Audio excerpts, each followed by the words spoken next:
Hi everyone, welcome to Conversations with Joy Kaapu. And as you can see, I'm back here with my brother Ido. I told you that we're gonna have part 2 of the conversation that we had last week. And I am so excited that today we're going to talk about our favorite university that is now called University of Limpopo. And when we studied there, it was called TEFLOP.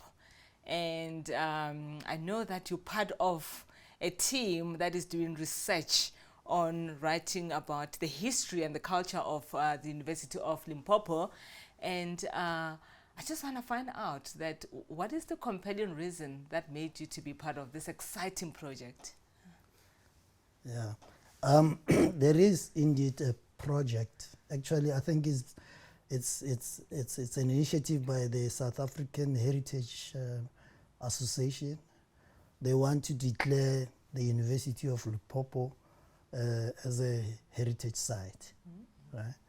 And you know that when they declare a place a heritage site is because of maybe the role that it played, contributing to the history of this country, Yes. right? Now we know that TEFLOP, especially since 1969, when the South African Students Association was formed there, became a cauldron of student activism. Yes.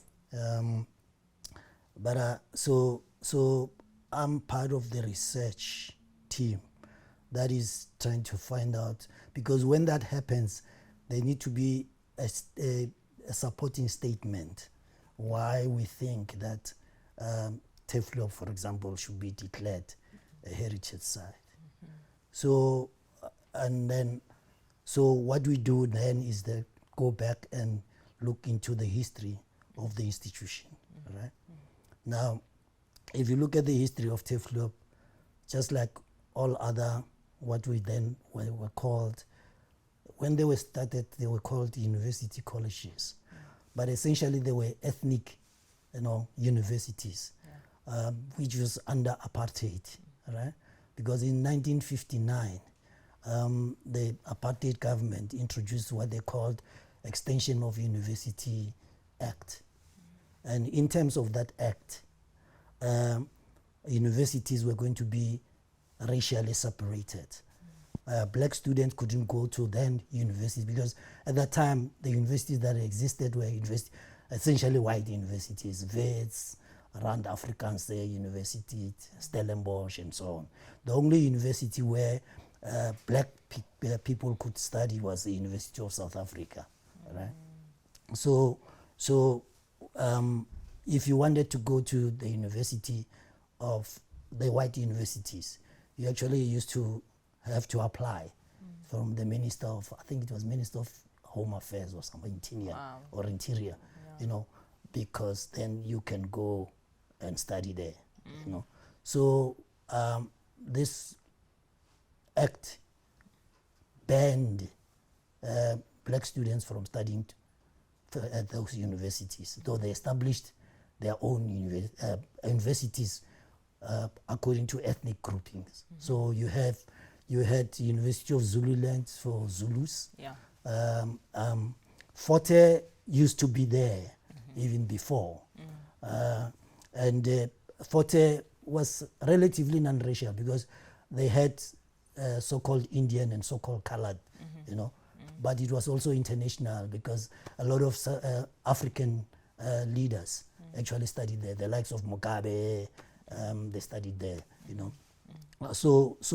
But then it was converted again to become an ethnic, so it could only take Xhosas. Yes. Yeah. So TEFLOP then could take other ethnic groups like Sotho. That's why it was called Sovenga. It was Sotho, Venda, Tsonga. Yes. Sotho would include Tswana, South Sotho, whatever, right? And interestingly, because of that, because Zululand could only take Zulus, Yeah. right? If you are not Zulu and you wanted to study, you could only go and study at Zululand if the course that you're studying is not available from your ethnic group. Right. Interesting. Yeah. So TEFLOP, for example, they did take some courses speaking people and Zulu because it offered science and dentistry. Yeah. So they could go to that university. But what also made TEFLOP stand out is because it was multi-ethnic, right? Now, in that context, it sort of went against the grain of apartheid, because apartheid was meant to divide black people ethnically. Yes. You know, that's why by that time actually there was even this issue of homeland policies, right? That black people must go to their own places and develop there. And these institutions were actually established in that way, that we Pedis, we must go and become graduates and go and work under the war government. You know, because you must develop there. So there is no place for you in white South Africa. And Verwoerd made it clear that there's no place for black people in white universities. Well, if not even in white areas. But then TEFLOP, because it brought in a variety. Yes. You know, and these institutions were actually even geographically isolated. You know, because the reality is that black people had to come and were working in Johannesburg because that's the industrial, and the economy needed black labor. So that's why they had to be Sowetan and whatever and all these things. But as far as apartheid government was concerned, those people were what they called temporary sojourners in these areas. You know, they at some point they must go home, right? You know, that kind of thing. But and also they apartheid was felt that, you know, urbanized black people were a bit chacharach. You understand? Yeah, they are troublesome. So we must not get them to mix with the rural people. You know, there's homeland people, you know, go there in their areas and whatever. Otherwise, they're going to disrupt. The whole. So there was that geographic isolation, even in terms of location. That's why they were put in the rural areas. But TEFLOP, because it drew across, so you would have urban and rural, Zulus and Deweles and Pedis coming together. Right? And obviously sharing their experiences. You know, and that brought in some, you know, camaraderie. You know, it brought them together. You know, which was not, it was against the grain of what apartheid was about. You see. So that is one other thing that that is what you call, you know, the paradox of TEFLOP. You know. I mean, yesterday when we had a Zoom meeting, we were talking about the culture and, I mean, the energy that we experienced when we were at TEFLOP. I mean, I know you were there in the 70s, right? I was there in the 90s, and things have evolved, you know, since then. And I know you've touched a bit on that. But I'm just curious, you know, and to take the viewers as well through, you know, the evolution of TEFLOP. Okay. Well, I mean, like most of the university, I think TEFLOP was established in 65, somewhere there. You know, there were about maybe 100 students, most of them male, a few females, and it was basically run by white academics.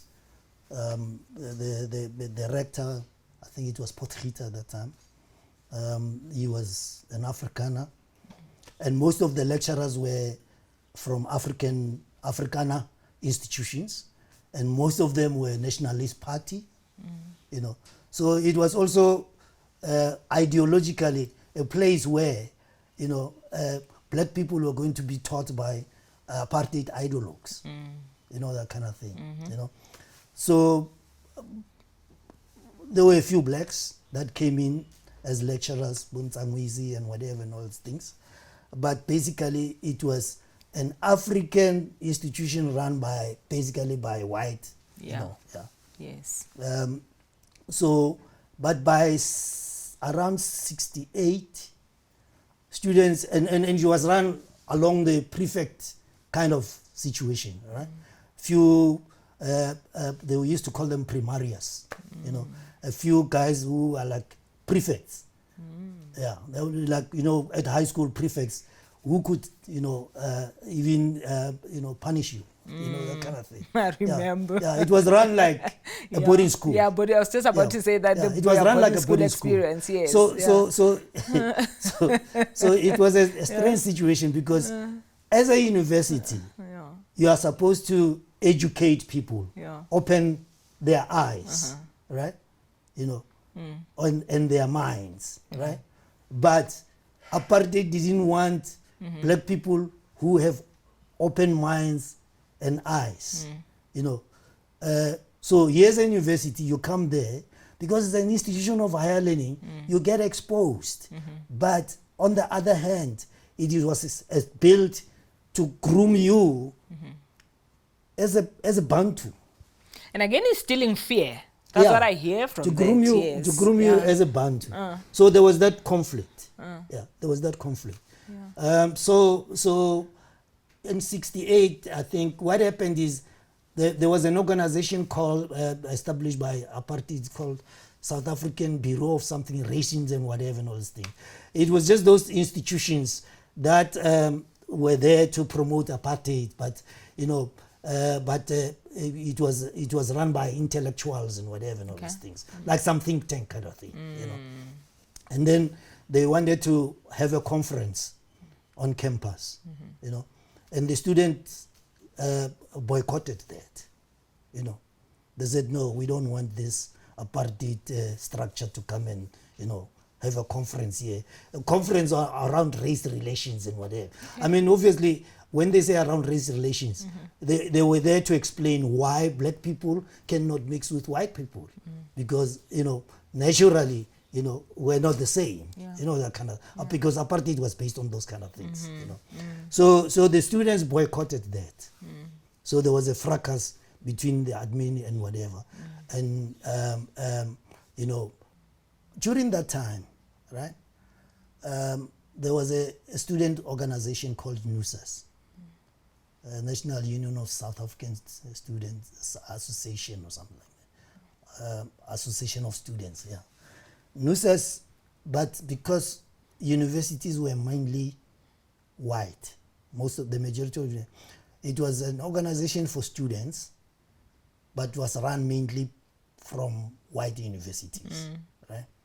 But black students from other universities joined it as a national student organization, right? In fact, at TEFLOP, initially they refused the students to join NUSAS, you know, because they were saying, no, man, this thing, you know, Maburu, the Boers, the way they would think, they say, no, these people, these communists are trying to control you. You guys can't be part of this thing, you know. These people, you know, they're trying to control you. You must be yourselves, you know, that kind of thing. But they, even TEFLOP students joined, right? So NUSAS used to have conferences, right? And students from TEFLOP would go to those conferences, you know, talk about, you know, student issues and politics and so on, right? So it was at one of those conferences that what happened is I think they were in Grahamstown, right? So at this conference, now there's an issue of accommodation. They are at Rhodes University, right? There is an issue of accommodation because black students were now not allowed to sleep on campus. They had to go and sleep in the township, right? You know, and with the conference going on, at around 5 or 6, they must leave town because at that time black people were not allowed to be in town late at night. So they would have to leave the conference and go to the township. Mm-hmm. So group of students, including some from TEFLO and then the likes of Steve Biko from other universities, said, no, this is nonsense. If NUSAS, because it claims to be non-racial, if NUSAS is non-racial, they must challenge this situation. They must get, roads must allow black students to sleep, on campus. If not, they must in solidarity with us, come and sleep with us in the township. You see. So white students obviously refused. Yeah. So the friction came there, right? So black students after that they held a meeting and said, no, but NUSAS, you see, these guys, man, they're just using us, because when our interests are, they are not, meeting our interests. Here's the situation, they allow apartheid, to experience apartheid, and then they are not challenging it. I think we should start forming our own organization. Yeah. Right? So they decided that they are going to form their own organization. Now, in 1968 or 9, SASO, the South African Student Organization, was launched at TEFLO. Okay. Yeah, it was in June during holidays and whatever. So they launched it at TEFLO. Now, SASO operated in a way that it's a national student organization, and then SRCs of the various universities will affiliate, to the national body, right? Now, in terms of the university laws and whatever, SRCs used to have a budget, right, to do other things. I mean, whether it's organized, sports things and whatever. So the SRCs would take some of the money, to support SASO. Okay. Yeah. And TEFLOP was actually the first SRC, or the first university actually, SRC, to affiliate to SASO. Yeah. Right? Basically, SASO ran almost from TEFLO. Yeah. Now, SASO was an organization that said, we are for black students, we are talking about black consciousness, and fighting for our humanity, but we are not only students, but we are black before we are students. Yeah. So the problems that we are facing here as black students is because we are black, and because we are from such black communities. Yeah. So our struggle is not just about this university. Our struggle is about our livelihood as black people. Yeah. So they started campaigns in communities, political education, Later there was an organization that was formed called the Black People's Programs. Community, black people programs, I think. And they started doing community projects. So it took a national, view. It became a national thing. Black consciousness out there now becoming almost like a political movement. That kind of thing. Working with communities. Awesome. Yeah. Great. So TEFLOP was like a source in that Yes. case. Yeah. Right. Then 72. Abraham Tiro. Right. Abraham Tiro was a graduation. He was representing students. They asked who are going to graduate to go and speak, and then he went there and spoke about Bantu education. And the problem was that in the hall where the graduation was going to be, right? Normally during graduation, the lecturers will be there. They'll bring their wives and families and whatever. So the hall will be filled with white people, and our parents will be outside. While we are graduating. So they never really even saw that. So Tiro spoke about those things. I say, as I am now, I'm graduating. My family cannot even see me. But you say this is an African institution. My parents are outside. And this whole thing of Bantu education is poison to us. You see? So he got expelled. Right? Now, when he got expelled, then the students went on a boycott and said, no, we want him back. You know, the university refused. The student went on a strike. And then other universities pledged solidarity. They also went on a strike, right? Then there was a conference in Alice to say, look, we're going to make these universities ungovernable. We're actually now fighting against Bantu education, you know. So we're taking this to another level. Yeah. Yeah. So that's how the Black Consciousness movement, SASO, the establishment of SASO at Teflop, and Tiro's, you know, expulsion, you know, expanded nationally. Yeah. So I'm listening to you right now, and what I hear is acts of courage, right? And, you know, resilience. And I look at where Teflop is, you know, right now as University of, you know, Limpopo. And, you know, if all what happened, you know, then from the 60s, you know, to the 70s, if all that didn't happen, the students right now wouldn't be enjoying the benefits, you know, of being in that university right now. Yeah. What an act of courage. Yeah.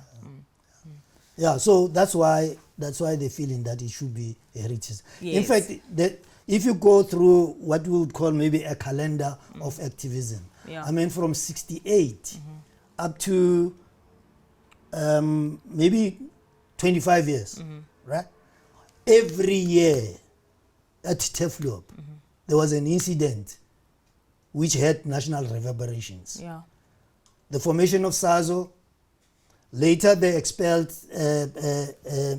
Tiro, you know, and there have been other instances. I mean, in 1986, 85, the South African Defence Force, it was during what they call national state of emergency. Because what happened is, around that time, the ANC came up with that thing that make the country ungovernable, because they felt that, you know, liberation is around the corner. So let's exert as much pressure, you know. So there were organizations like UDF, all those protests against tricameral parliament and whatever. So the nation was on its feet, you know. Black people were pushing. Now, Teflop at that time, there were a lot of underground members of the ANC who were based at Teflop.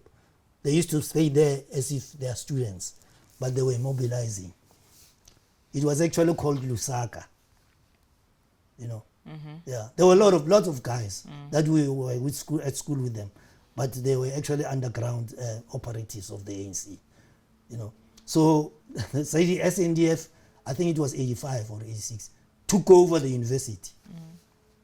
They camped on the university for the whole year. Yeah. Interesting information. Yeah. So as we are still within the theme of celebrating Heritage Month, you know, in South Africa, and with this beautiful, rich, you know, history, you know, that you're sharing with us to do with the University of Limpopo. So what are some of the highlights and things that you would like to bring into our awareness, and even the students, you know, currently studying there in celebration of this university? I think, again, like I said, that there must be an element of intentionality. Yes. Right? Now, that intentionality is that I mean, those students of that generation used Teflop as a platform to bring change. Right? They saw the university as a platform. They used the university as a platform to bring change. And I think it's incumbent on the generation now to see universities in that context. They must not just see it as a place where you're going to get a degree and go and work and whatever, but they must see it as centers of change, you know, of building a better South Africa. Absolutely. You know? Yeah. So they must see university in that context, you know, as a source, not only as a source of knowledge, but as centers Yeah. for bringing change. Yes, yeah. I mean, when you say that, it's taking me back to my journey when I was studying there. I had that intention, in a way, because I was doing the social sciences, that I'm not just here, to study and, get a degree. I'm also here to learn about life. That's what I'm hearing from you, that also use these institutions, as a platform to, create awareness and make a change out there, in humanity. Great. Awesome. So, Ido, thank you so much for this interview. And I can't wait. I think Betty told me that there's going to be a coffee table book to do with the University of, the North, Teflop. Is this something that you're working on? Or is it a documentary? Yeah, there are people who are trying to do a documentary on it, and I'm part of that. But there have been hiccups here. The coffee table book was supposed to be when there was a 60th anniversary. I think it's 2 years. I think it was only 2 years ago. 2 years ago. 2 or 3 years ago. Yes. But then the COVID thing came, because the coffee table book, what you need is actually some kind of sponsor. We're going to do it in such a way that people could advertise, for example. I mean, how you're going to get it. But I mean, at that time, companies, COVID really, pulled the rug under our feet when it came to that. But I mean, there are initiatives of people who are trying to get a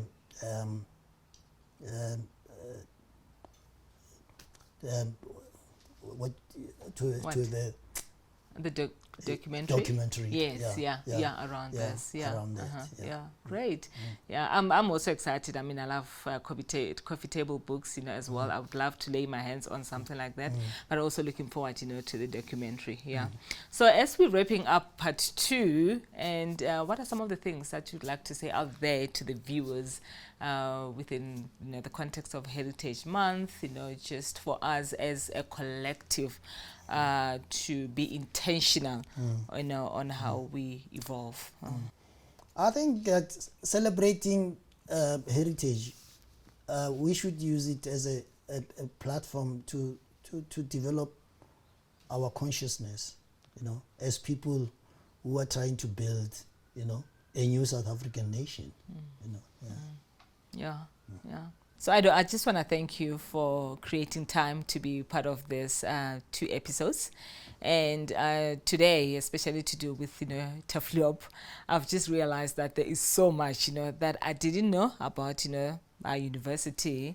And I mean, like I've said during the first episode, that you're one of the people that, I can listen to, the whole day, because you've got such rich knowledge, about the culture and, what's happening, within, our country. I really want to thank you for this. And I'm holding an intention. We've been talking about intention and being deliberate, that I'm going to be one of the few people to get that coffee table book.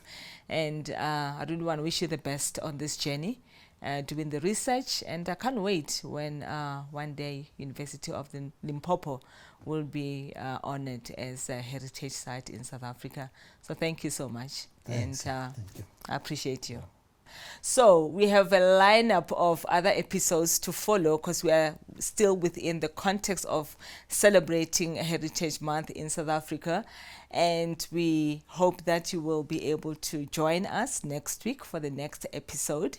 And for now, like I always say, it's a wrap, and bye for now.